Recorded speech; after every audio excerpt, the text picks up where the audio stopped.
നല്ല സ്വഭാവം, അതാ നമുക്കുണ്ടാവും. എന്നാൽ നല്ല മൊഹിബീങ്ങളായി നമുക്ക് മാറാൻ പറ്റും. പ്രായമുള്ള ഒരാളെ കണ്ടാൽ ഇയാൾ അത്ര ഞാൻ ഏതായാലും ഇബാദത്ത് ചെയ്തില്ലല്ലോ എന്ന് ചിന്തിക്കണം. ചെറിയൊരു മോനെ കണ്ടാൽ ഈ കുഞ്ഞുമോന്റെ അത്ര ഞാൻ എന്തായാലും, ഈ കുഞ്ഞുമോനെ എന്റെ അത്ര ഏതായാലും തെറ്റ് ചെയ്തില്ലല്ലോ എന്ന് ആലോചിക്കണം.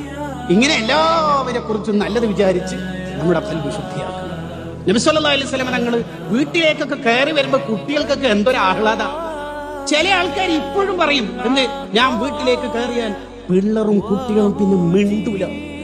അതൊരു പെരുമ്പാമ്പ് വീട്ടിൽ കയറിയിട്ട് കട്ടിന്റെ അടിയിൽ പോയാലും ആരും മിണ്ടൂല പറയുന്നത് പേടിച്ചിട്ട്.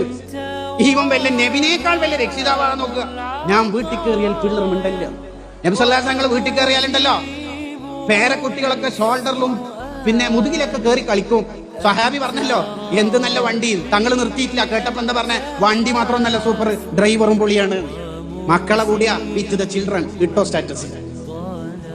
നമുക്ക് എവിടെ ഉണ്ട് ഇതൊക്കെ?